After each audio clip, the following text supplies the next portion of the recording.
가끔은 이런 생각이 듭니다. 그냥 그 말을 하지 말걸? 그때 입 다물었으면 됐는데 말이란 게 그래요. 처음엔 아무렇지 않게 꺼냈습니다. 그저 내 생각이고 내 입장이었죠. 근데 듣는 사람은 달랐습니다. 그날 이후 연락이 줄어들었고 예전처럼 웃지 않았고 서서히 멀어졌습니다. 그 사람이 나를 피한 건지 내가 그 사람을 놓은 건지 지금도 잘 모르겠습니다. 그땐 몰랐습니다.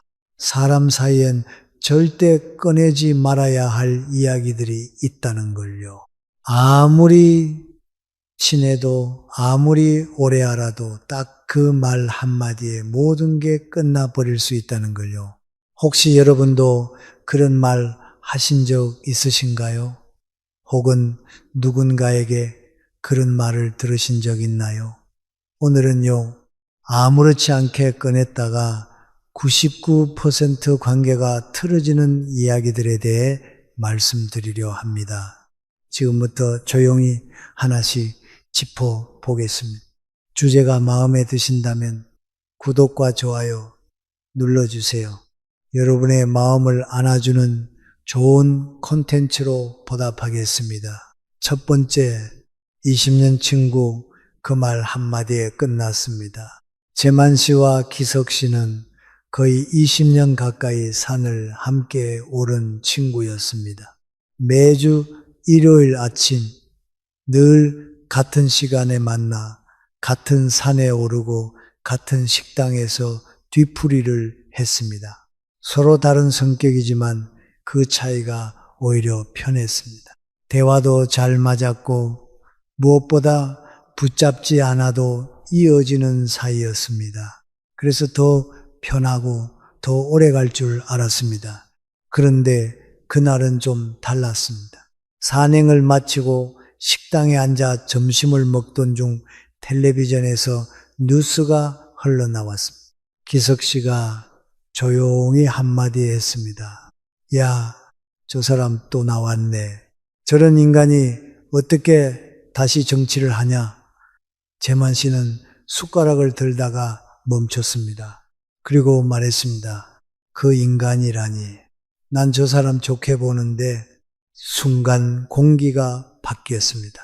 둘 다 웃지 않았고 말의 톤도 달라졌고 그 다음 말들은 서로를 이기려는 말이 되어버렸습니다. 그래서 나라가 이 모양이지. 너야말로 정신 좀 차려. 진짜 너 그렇게까지 멍청한 줄은 몰랐다. 그래. 그럼 오늘부터 우리 각자 산 타자. 그날 이후 둘은 연락하지 않았습니다. 단톡방에 올라오는 산행 일정에도 서로 아무 반응이 없었고 조용히 아무 말 없이 멀어졌습니다. 다른 사람들이 말했습니다. 둘이 왜 그래? 무슨 일이 있었어? 근데 당사자 둘은 그게 그렇게 큰 일이 아니라고 생각했습니다.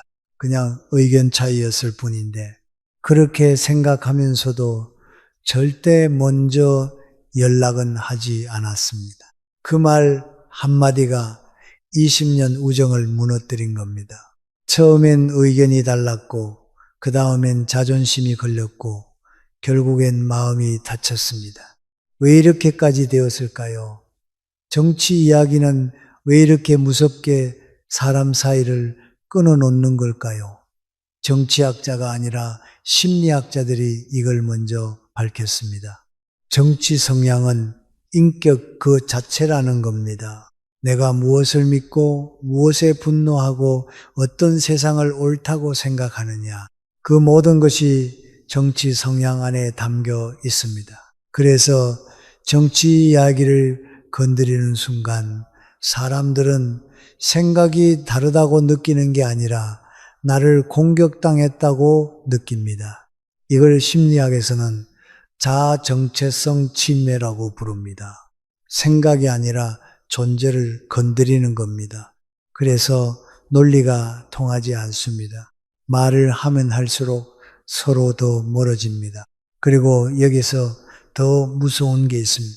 정치 이야기는요, 한번 틀어지면 복구가 안 됩니다. 욕을 해도 풀리는데 정치로 틀어지면 끝까지 갑니다. 왜냐고요? 욕은 감정이고 정치는 신념이기 때문입니다. 신념을 건드리면요, 사과도 소용없습니다. 상대는 이미 당신은 그런 사람이었군요 하고 결론을 내리고 떠납니다. 니체는 말했습니다. 생각은 말에서 끝나지 않는다. 말은 칼이 될 수도 있고 뿌리가 될 수도 있다. 정치 이야기는 칼입니다. 한번 휘두르면 상처는 깊고 오래 갑니다. 그래서 저는 단언합니다. 정치 이야기는 가까운 사이일수록 하면 안 됩니다. 부부도 부모, 자식도 형제도 마찬가지입니다. 지금 웃으며 대화하고 있는 그 사람, 그 정치 한마디에 영영 등을 돌릴 수 있습니다. 말 조심해야 할 이유요. 그 사람을 지키고 싶다면 그 입을 조용히 닫으세요. 두 번째, 좋은 마음이었지만 관계는 돌아오지 않았습니다. 영희 씨는 이웃 숙자 씨를 참 좋아했습니다. 마음도 넓고 사람 좋고 늘 웃는 얼굴로 인사하던 사람, 같은 동네 살면서 김장도 나누고 된장도 나누던 사이였죠. 그런데 어느 날 숙자 씨가 조금 지쳐 보였습니다. 남편은 집에 없고 자식은 연락도 잘 안 되고 하루하루가 너무 버거워 보였습니다. 그걸 보던 영희 씨가 조심스레 말했습니다. 혹시 시간 되시면 저랑 교회 한번 같이 가보실래요? 기도하면 마음이 좀 편해지거든요. 말은 부드러웠습니다. 진심이었고 선이었습니다. 숙자 씨도 그땐 웃으며 말했습니다. 아, 나중에 시간 되면 한번. 하지만 그날 이후 숙자 씨는 조금씩 거리를 두기 시작했습니다. 예전처럼 먼저 인사를 하지 않았고 같이 하던 반찬 나눔도 뚝 끊겼고 단톡방에서도 말수가 줄었습니다. 영희 씨는 속상했습니다. 내가 뭘 잘못했지? 좋은 마음으로 한 건데 왜 나를 피하지? 몇 달 후 동네 다른 이웃에게서 흘러나온 말 한마디. 숙자 씨가 그러더라. 교회 끌어들이려는 줄 알았다고. 그동안의 친함도 그거였나 싶었다고. 그 말을 들은 순간 영희 씨는 심장이 내려앉았습니다. 그게 아니었는데, 정말 그런 게 아니었는데, 그런데 말입니다. 종교 이야기는요, 좋은 마음으로 꺼내는 순간 관계는 조용히 망가집니다. 왜일까요? 심리학에서는 이걸 이렇게 설명합니다. 신념의 강요는 존재에 대한 부정으로 해석된다.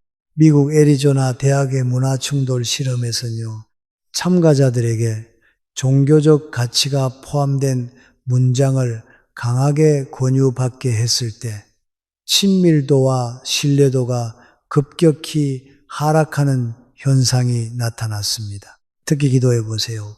신이 도와주실 거예요. 같은 말이 자신의 가치관과 다른 사람에게 반복될 경우 그 사람에 대한 정서적 저항감이 평균 3배 이상 증가했습니다. 즉 상대가 나를 위해 해주는 말이라고 설명해도 듣는 사람은 내 방식은 틀렸다는 거야 라고 받아들인다는 겁니다. 그래서 종교 이야기는요, 관계를 망치는 방식도 아주 치명적입니다. 싸우고 끊어지는 게 아닙니다. 서서히 아무 말 없이 멀어집니다. 딱히 대판 싸운 것도 아닌데 카톡 답장이 하루씩 늦어지고 예전엔 먼저 연락하던 사람이 이젠 늘 내가 먼저 연락하게 되고 가끔 만나도 말수가 줄고 그 사람 눈빛이 이상하게 닫혀 있는 느낌이 납니다. 결정적인 건 상대가 그 거리를 설명하지 않는다는 것입니다. 왜 그 말을 했냐고 따지지도 않고 그 말이 상처였다는 말도 없습니다. 그냥 조용히 멀어질 뿐입니다. 그래서 종교 이야기는 더 무섭습니다. 상처를 남기지만 싸울 기회조차 주지 않습니다. 그리고 그 거리는 다시는 돌아오지 않는 경우가 대부분입니다. 세 번째, 그 말 한마디에 나는 초라해졌습니다. 그날은 오랜만에 만난 동창 모임이었습니다. 예순이 넘은 나이에 아직도 반가운 얼굴이 많았죠.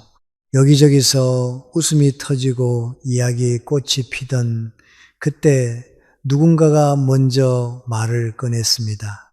아들 요즘 뭐해? 우리 아들 이번에 공기업 들어갔어. 요즘 완전 잘 나가. 야, 부럽다. 우리 딸은 유학 갔다가 이번에 논문 하나 썼다니까. 그렇게 자연스럽게 그들만의 자랑이 시작됐습니다. 그리고 시선이 순자 씨에게 향했습니다.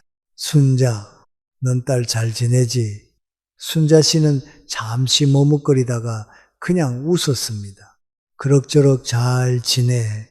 사실 다른 직장을 그만두고 아직 재취업도 못한 상태였습니다. 마음도 많이 힘들어했고 순자 씨는 그런 딸이 늘 마음에 걸렸습니다. 모임이 끝나고 집에 돌아와 딸의 방을 조용히 열었을 때 책상 위에 놓인 취업 준비 자료들이 눈에 들어왔습니다. 그리고 침대에 엎드린 딸이 아무 말 없이 창밖을 보고 있었습니다. 그 순간 순자 씨 마음에 문득 이런 생각이 스쳤습니다. 내가 너한테 미안하다. 그 자리에서 아무 말도 못하고 웃기만 한 게 내가 너를 자랑스럽게 지켜주지 못한 것 같아서 그날 이후 순자 씨는 그 모임에 다시 나가지 않았습니다. 자식 이야기가 무서운 건 그게 단순한 정보 교환이 아니라 부모의 자존심이 담긴 영역이기 때문입니다. 특히 우리 세대에게 자식은 나의 결정판 같은 존재입니다. 그 아이의 성취가 곧 내 인생의 결실 같고 그 아이의 어려움은 곧 내 실패처럼 느껴집니다. 그래서 자식 이야기를 꺼내는 순간 듣는 사람은 나와 내 아이 둘 다 평가받고 있다고 느낍니다. 말은 요즘 뭐 해지만 속으로는 우리 애만 못한 거 아니야? 라는 질문이 들려옵니다. 이게 반복되면 사람은 피합니다. 대화가 아니라 비교의 장이 되어버리니까요. 미국 UC 버클리 대학교에서 진행된 사회적 비교에 따른 정서 반응 실험에 따르면 가족 관련 정보는 비교 자극 중에서도 가장 큰 감정 반응을 일으킨다고 밝혔습니다. 특히 자식의 사회적 지위를 주제로 한 대화는 다른 주제보다 자존감 손상, 열등감, 회피 욕구를 2배 이상 유발한다고 보고했습니다. 즉 누군가에게는 자랑이었지만 듣는 사람에겐 감정 폭탄이었다는 얘기입니다. 자식 이야기는요, 내가 잘났다는 말보다 더 위험합니다. 왜냐하면 그건 나는 잘 키웠다, 넌 어땠어? 라는 말로 들리니까요. 자식은 비교 대상이 아닙니다. 그 아이는 그 아이의 시간표로 살아가는 중이고 그 부모는 묵묵히 기다려주는 중일 뿐입니다. 자식 이야기를 꺼내고 싶을 땐 이 한마디만 먼저 생각해 보세요. 지금 내가 하려는 말, 듣는 사람도 기분 좋을까? 그렇지 않다면 그건 말이 아니라 칼입니다. 조용히 그러나 깊게 베입니다. 그리고 그 관계는 돌아오지 않습니다. 네 번째, 그 말에 나는 그냥 초라해졌습니다. 그날은 오랜만에 큰 집에 다 함께 모인 자리였습니다.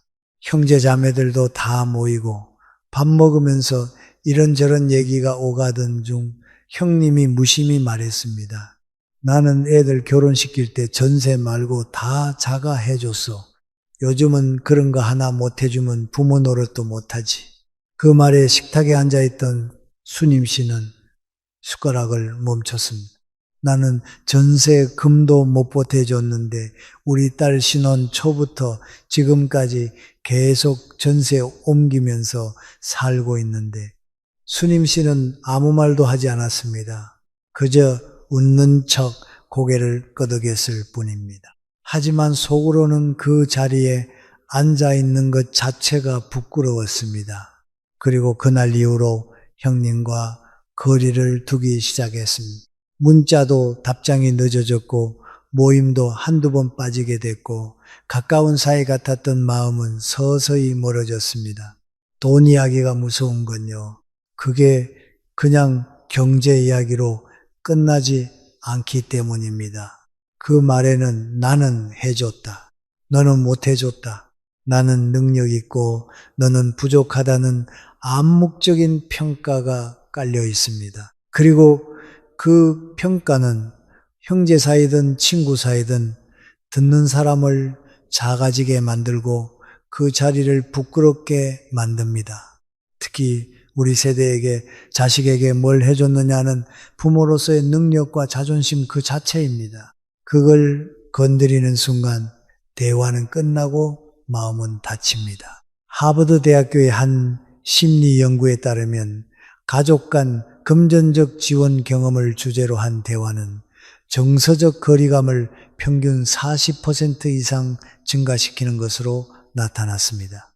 특히 대화에 참여한 사람들 중 80% 이상이 다시는 이런 얘기 하고 싶지 않다고 응답했습니다. 가족이니까 괜찮을 줄 알았는데 실은 가장 가까운 사람일수록 그 말 한마디에 더 깊이 상처받고 더 멀어질 수 있다는 거죠. 형제끼리도 친구끼리도 돈 이야기는 비교가 아니라 위로가 되어야 합니다.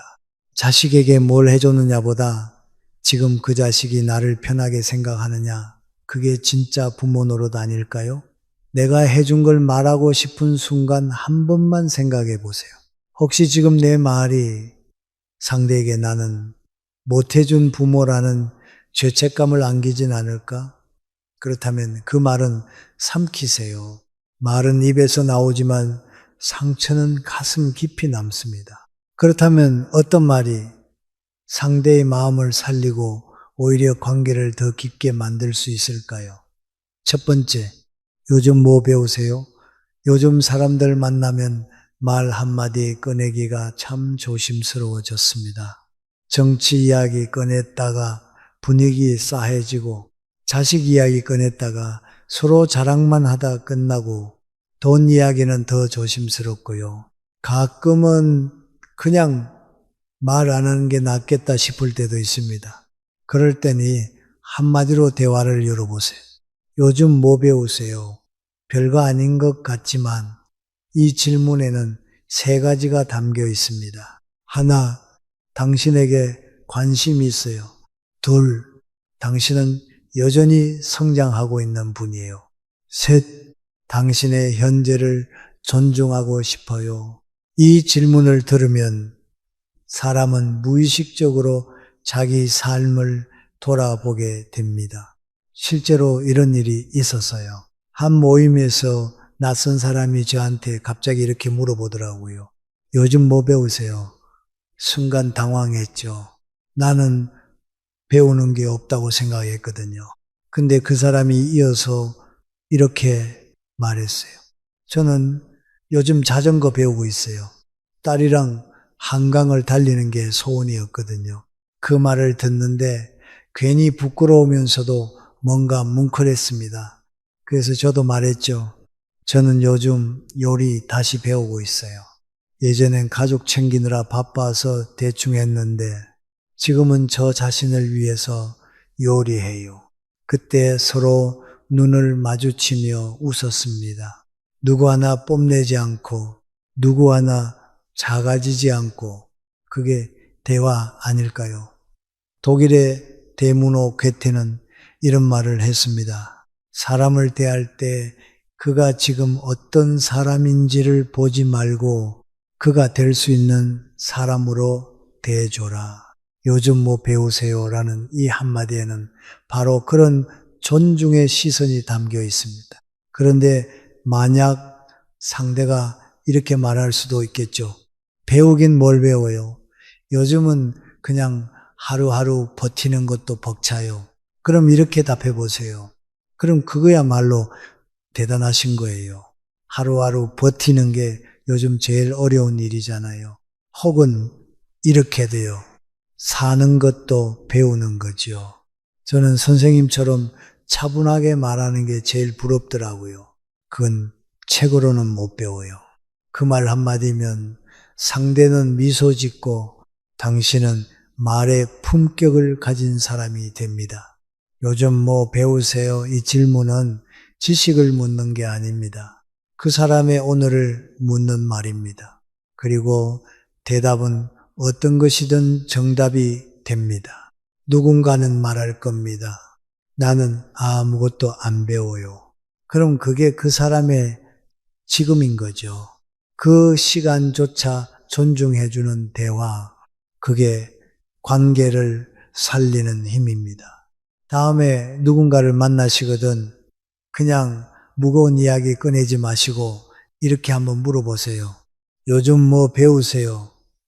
당신이 던진 그 한마디가 상대의 하루를 환하게 만들고 당신의 마음을 더 빛나게 해줄지도 모릅니다. 두 번째, 요즘 뭐에 빠져 계세요? 우리가 사람을 만날 때 대화가 막히는 가장 큰 이유는 서로의 세계에 관심이 없어서입니다. 요즘 뭐에 빠져 계세요? 라는 질문은 그 사람의 지금을 묻는 말입니다. 그리고 그 질문을 받은 사람은 자신도 몰랐던 몰입의 기쁨을 떠올리게 됩니다. 예를 들면 이런 겁니다. 한 독서 모임에서 처음 뵌 분께 제가 이렇게 여쭤봤습니다. 요즘은 어떤 책에 빠져 계세요? 그랬더니 갑자기 눈빛이 반짝하면서 요즘은 걷기의 철학이라는 책에 빠졌어요. 아무것도 안 하면서 걷기만 해도 머릿속이 맑아지는 느낌이 너무 좋아요. 그 말을 들으니 저도 덩달아 한참 동안 걷고 싶어졌습니다. 빠져 있다는 건 살아 있다는 증거입니다. 그게 드라마든 텃밭이든 강아지든 바느질이든 무엇이든 좋습니다. 그걸 묻는 순간 그 사람 안에 생기가 살아납니다. 그리고 그 생기를 같이 나누는 대화, 그게 관계의 온도를 높입니다. 혹시 이런 경우도 있겠죠? 글쎄요, 요즘은 아무것도 손에 안 잡히네요. 그럼 이렇게 말해 보세요. 그럼 쉬어가는 시기신가 봐요. 지금은 충전 중이신 거죠? 혹은 그 말이 왜 이렇게 공감되죠? 저도 그런 시기 한참 겪었어요. 그럼 상대는 생각할 겁니다. 이 사람 말 참 따뜻하네.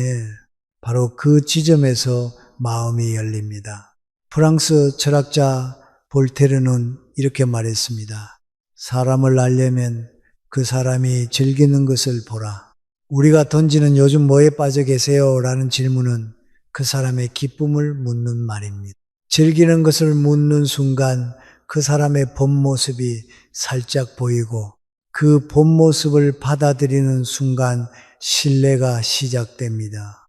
그러니 누군가를 만나신다면 어색한 침묵을 깨기 위해 뉴스 이야기를 꺼내지 마시고 이렇게 한번 여쭤보세요. 요즘 뭐에 빠져 계세요? 그 질문이야말로 서로를 가깝게 만드는 가장 따뜻한 초대장이 될 수 있습니다. 세 번째, 그거 어떻게 알게 되셨어요? 사람은 누구나 자기 이야기를 하고 싶어 합니다. 특히 누가 당신 참 잘 아시네요 라는 눈빛으로 그건 어떻게 알게 되셨어요? 라고 물으면 마음이 절로 열립니다. 이 질문의 힘은 존중에 있습니다. 당신이 말한 내용을 그냥 듣고 넘기는 게 아니라 어떻게 왜라는 과정을 궁금해 한다는 것. 그건 곧 당신 자체를 궁금해 한다는 말이니까요. 한 번은 이런 일이 있었습니다. 지인 중에 식물 키우는 걸 정말 잘하는 분이 있었어요. 화분 하나 죽지 않고 베란다에서 온갖 꽃을 피워내는 분이었죠. 제가 그분에게 이렇게 물었습니다. 그거 어떻게 그렇게 잘 키우세요? 그랬더니 눈이 반짝하면서 이야기가 쏟아지기 시작했습니다. 예전에 식물 죽이고 많이 울었어요. 그때부터 진짜 공부했어요. 햇빛, 바람, 물주기까지다요. 그 순간 알았습니다. 이 사람은 식물을 키운 게 아니라 자기 마음을 키운 거라는 걸요. 질문 하나에 한 사람의 인생이 드러나는 겁니다. 사람은 이거 어디서 배웠어요? 그건 어떻게 생각하게 되셨어요? 이런 질문을 받으면 자신의 지식, 경험, 신념을 자연스럽게 털어놓게 됩니다. 그리고 그걸 들어주는 사람이 비난하지 않고 진심으로 궁금해하면 거기서 관계의 끈이 생깁니다. 철학자 장폴 사르트르는 이런 말을 했습니다. 존재를 인정받는 순간 인간은 비로소 존재한다. 그거 어떻게 알게 되셨어요? 이 질문은 바로 존재를 인정하는 질문입니다. 자세한 설명을 유도하면서도 상대방에게 우월감이나 경계심을 주지 않죠. 이건 칭찬이 아니라 깊은 관심의 표현이고 그 관심이 말의 품격을 만들고 관계를 깊게 만듭니다. 그러니 다음에 누군가의 이야기가 인상 깊었다면 이 한마디를 던져보세요. 그거 어떻게 알게 되셨어요? 그 순간 당신은 단순한 대화 상대를 넘어서 내 얘기를 듣고 싶은 사람으로 기억될 겁니다. 네 번째, 그건 언제부터 좋아하셨어요? 이 질문은 단순히 관심사를 묻는 게 아닙니다. 그 사람의 과거와 감정의 뿌리를 묻는 말입니다. 누구나 좋아하는 걸 이야기할 땐 말투가 달라집니다. 눈빛이 반짝이고 목소리에 온기가 묻어납니다. 그럴 때 이 질문을 던져보세요. 그건 언제부터 좋아하셨어요? 그러면 사람은 자연스럽게 기억 속 좋았던 시절로 돌아갑니다. 예를 들면 이런 식입니다. 저는 커피를 진짜 좋아하거든요. 언제부터 좋아하셨어요? 20살 때 처음 아르바이트 한 곳이 커피숍이었어요. 손님 하나하나에게 맞춰 커피 타주면서 사람 마음을 배우기도 했죠. 이야기는 이렇게 커피에서 시작해 인생 이야기로 이어집니다. 그 사람의 오늘만 보는 게 아니라 그 사람이 어떤 길을 걸어왔는지, 어떤 계기로 지금의 모습을 갖게 됐는지를 묻는 질문. 철학자 키에르케고르는 말했습니다. 인생은 거꾸로 이해되고 앞으로 사라진다. 이 말은 우리는 늘 앞을 향해 살아가지만 그 삶이 어떤 의미였는지는 언제나 지나고 나서야 비로소 알게 된다는 뜻입니다. 그건 언제부터 좋아하셨어요? 이 질문은 거꾸로 그 사람의 인생을 이해하려는 따뜻한 시도입니다. 취미든 일상이든 음식이든 그게 무엇이든 상관없습니다. 그 안엔 반드시 이유가 있고 그 이유엔 그 사람만의 이야기가 있습니다. 그래서 이 질문은 누구도 부담스러워하지 않고 오히려 마음을 열게 만드는 마법 같은 한마디입니다. 다음에 누군가와 대화할 일이 있다면 그 사람이 무언가를 좋아한다고 말했을 때 그저 그렇구나 하고 넘기지 말고 이렇게 물어보세요. 그건 언제부터 좋아하셨어요? 그 순간 당신은 그 사람의 과거로 초대받고 그 사람은 당신에게 마음을 열게 됩니다. 다섯 번째, 앞으로 꼭 해보고 싶은 게 있으세요? 어느 순간부터 우리는 미래 이야기를 하지 않게 됩니다. 그냥 오늘 하루를 버티는 것도 벅차고 꿈이란 단어는 어쩐지 나와는 거리가 멀게 느껴지고 하지만 마음속엔 아직도 한 번쯤은 해보고 싶은 일이 남아있지 않으신가요? 그걸 누군가가 꺼내줬을 때 사람은 다시 살아있는 느낌을 받습니다. 그래서 이 한마디가 중요합니다. 앞으로 꼭 해보고 싶은 게 있으세요? 이 질문은 미래를 묻는 질문이 아닙니다. 그 사람 안에 남아있는 불씨를 건드리는 말입니다. 한 번은 동네 카페에서 마주 앉은 지인이 앞으로 뭐 하고 싶으세요? 라고 묻더라고요. 순간 대답을 못했습니다. 그동안 너무 현실에 치여 살다 보니 내가 뭘 바라고 있는지조차 잊고 있었거든요. 그런데 그분이 이어서 말했습니다.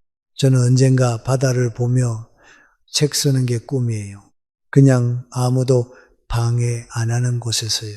그 말을 듣는 순간 마음 한구석이 찡했어요. 맞아, 나도 그런 꿈이 있었지. 그때 문득 이런 말이 떠올랐습니다. 프랑스 철학자 루소는 말했습니다. 사람은 오직 자신이 꿈꾸는 만큼만 성장한다. 그래서 이 질문은 단지 대화를 위한 질문이 아니라 그 사람의 성장 가능성을 다시 일깨워주는 말입니다. 그리고 만약 상대가 이렇게 말할 수도 있겠죠. 글쎄요, 하고 싶은 게 뭔지도 잘 모르겠어요. 그땐 이렇게 말해보세요. 그럼 천천히 생각해 보셔도 돼요. 언젠가는 그 답이 나올 테니까요. 혹은 지금 그 말이 너무 공감돼요. 저도 그랬던 적이 있거든요. 그 말 한마디면 됩니다. 우리는 위로하려고 애쓰지 않아도 됩니다. 다만 그 사람의 내면에 있는 무언가를 따뜻하게 꺼낼 수 있도록 도와주는 거죠. 앞으로 꼭 해보고 싶은 게 있으세요? 이 질문은 상대의 마음에 조용히 불을 켜주는 말입니다. 어쩌면 그 사람이 오랫동안 꺼내지 못한 꿈, 말하지 못했던 열망을 처음으로 말하게 되는 순간일지도 모릅니다. 다음에 누군가와 마주 앉게 된다면 이렇게 한번 여쭤보세요. 앞으로 꼭 해보고 싶은 게 있으세요? 그 질문 하나로 당신은 그 사람의 내일에 함께하는 따뜻한 동반자가 될 수 있습니다. 사람 만나는 게 조심스러워진 시대입니다. 괜히 정치 이야기 꺼냈다가 어색해지고 자식 이야기, 돈 이야기, 종교 이야기 건드리지 말아야 할 게 너무 많아졌죠. 그러다 보니 대화는 점점 짧아지고 침묵은 더 길어졌습니다. 하지만 그렇다고 우리 마음까지 멀어져야 할 이유는 없습니다. 정치, 종교, 자식, 돈 이야기하지 않아도 사람과 사람 사이 따뜻한 대화는 얼마든지 가능합니다. 요즘 뭐 배우세요? 요즘 뭐에 빠져 계세요? 그거 어떻게 알게 되셨어요? 그건 언제부터 좋아하셨어요? 앞으로 꼭 해보고 싶은 게 있으세요? 이 5가지 질문은 아무도 상처 입히지 않으면서도 누구든 웃게 만들고 마음을 열게 만드는 작고 깊은 대화의 시작입니다. 말은 줄어도 관심은 더 커질 수 있습니다. 질문 하나에 상대의 하루가 달라지고 당신이라는 사람의 품격이 드러납니다. 복잡한 말 대신 따뜻한 말을 꺼내보세요. 그게 진짜 대화입니다. 그리고 그런 대화를 나누는 사람이 요즘 같은 세상엔 가장 큰 위로가 됩니다. 당신의 한마디가 누군가의 마음을 살릴 수 있습니다. 오늘부터 우리 그런 사람 되어보면 어떨까요? 오늘 영상을 보며 여러분은 어떤 생각이 드셨나요? 여러분의 경험과 생각을 댓글로 나눠주세요. 여러분의 이야기가 누군가에게 큰 위로와 깨달음이 될 것입니다. 오늘도 끝까지 시청해 주신 여러분께 깊은 감사를 드립니다. 오늘 영상이 도움이 되셨다면 소중한 분들께 공유해 주시고 구독과 좋아요로 저를 응원해 주세요. 여러분과의 소중한 연결이 저에게 큰 힘이 됩니다. 오늘도 행복한 하루 되세요.